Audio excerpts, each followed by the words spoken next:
नमस्कार, आप देख रहे हैं टाइम्स 18 न्यूज़ यूपी। मैं विवेक अर्कवंशी। इस समय हम तहसील पलिया में मौजूद हैं और आज हम तहसील पलिया के अधिकारियों कर्मचारियों के कुछ ऐसे मामले, दो ऐसे मामले आपको बताएंगे जो आप दांतों तले उंगलियां दबा लेंगे।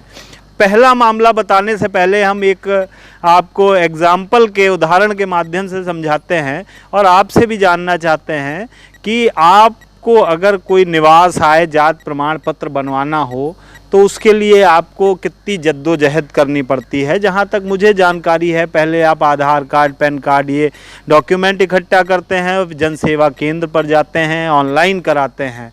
ऑनलाइन कराने के बाद वो लेखपाल, संबंधित लेखपाल के पास पहुंचती है। लेखपाल उसको एसडीएम या तहसीलदार जैसे अधिकारियों से वेरीफाई कराता है। उसके बाद फिर से वो अपलोड की जाती है।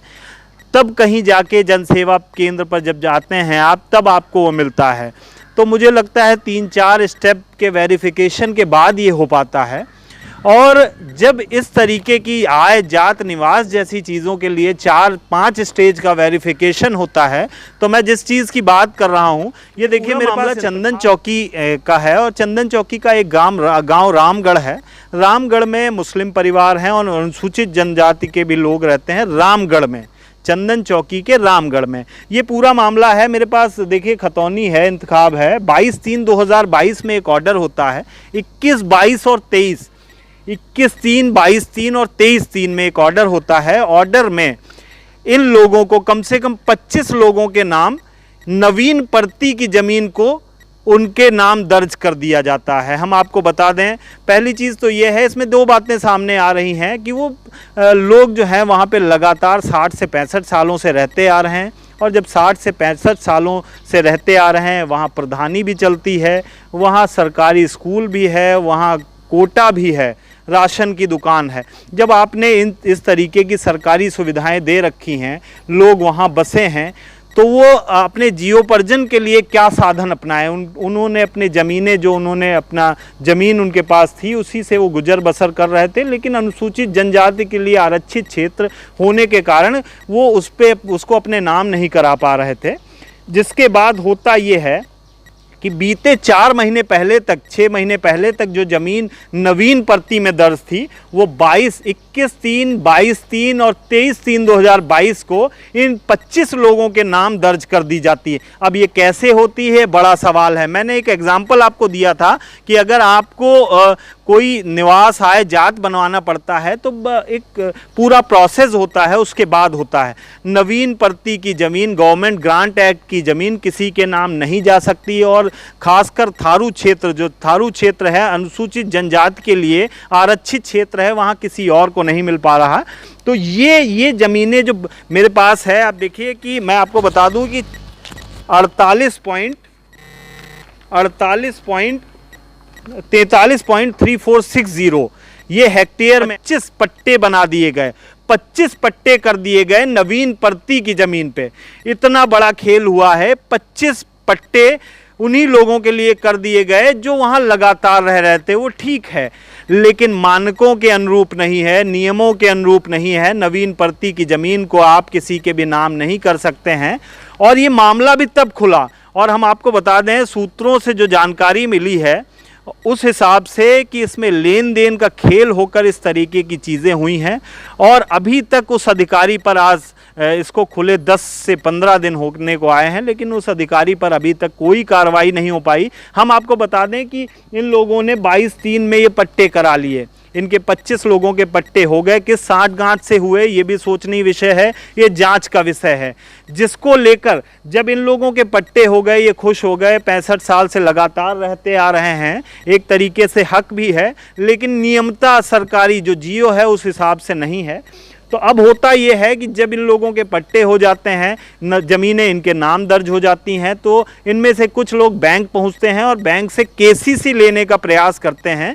केसीसी अगर सरल भाषा में समझाएं तो खेती किसानी के लिए किसान क्रेडिट कार्ड। बैंक आपको लोन देती है। जब ये लोन लेने पहुँचे, और लोन लेने जब पहुँचे तब इनसे 12 साला मांगा गया। 12 साला मैंडेटरी होता है, ज़रूरी होता है जब आप किसी तरीके का लोन लेते हैं ज़मीन पर।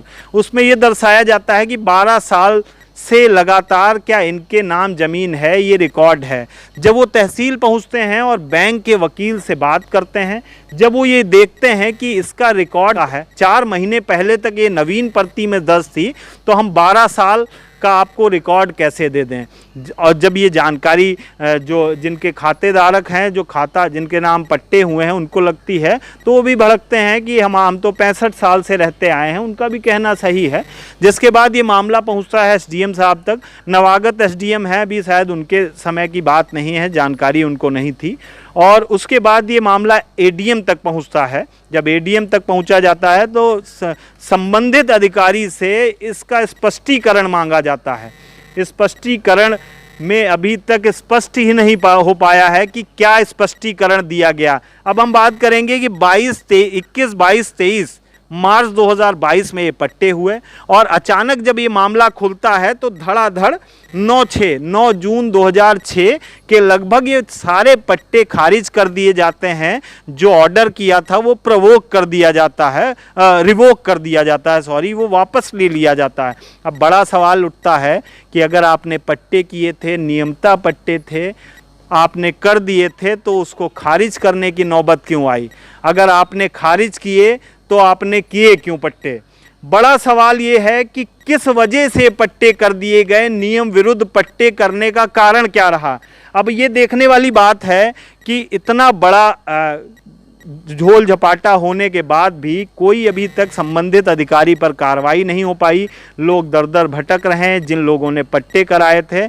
सूत्रों से जानकारी ये भी मिली है कि एक एक पट्टे धारक पर 70,000 से 1 लाख रुपए तक वसूला गया है। किसी के माध्यम से ये पैसा वसूला गया है। अब आती है बात, जिन्होंने ये पट्टा लिया, जिन्होंने पट्टा करवाया है और जिसके थ्रू पट्टा हुआ है, जो मीडिएटर था, मीडिएटर का काम कर रहा था, एक चैन के थ्रू काम कर रहा था, उसने कई लाख रुपए, इसमें कई लाख रुपए वसूले गए। जैसे कि मैंने आपको बताया 70,000 से 1 लाख रुपए प्रति खाते पर लिए गए हैं और 25 खाता धारक थे।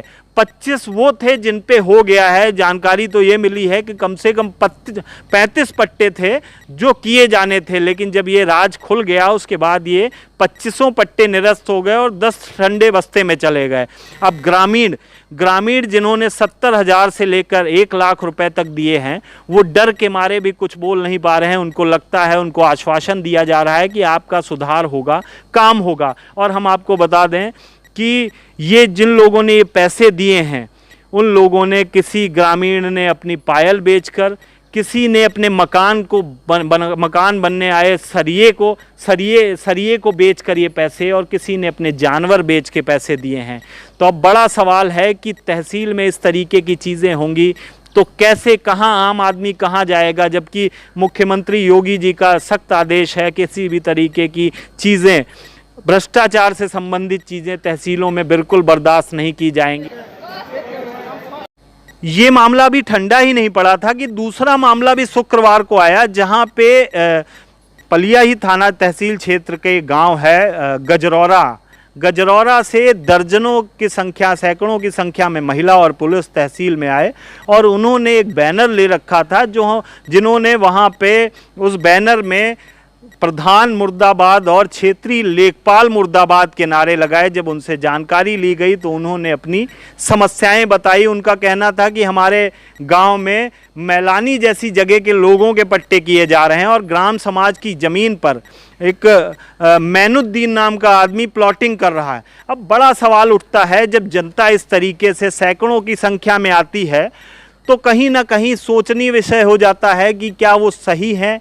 अगर एक आदमी आता है तो हम मान सकते हैं, हो सकता है उसके साथ कुछ गलत हुआ हो या द्वेष भावना से वो पीड़ित हो उस लेखपाल या प्रधान पर, लेकिन वहाँ पर लगातार इस तरीके की चीज़ें हो रही। शुक्रवार को घंटों इंतज़ार के बाद जब उन्होंने मुलाकात की एसडीएम से और एसडीएम को सारी जानकारी दी, अभी तक आज 3 दिन होने को आए हैं, हालांकि हम कल तक और इंतज़ार करेंगे, अभी तक ना ही कोई कार्रवाई हो पाई। इससे पहले भी उन्हीं लेखपाल साहब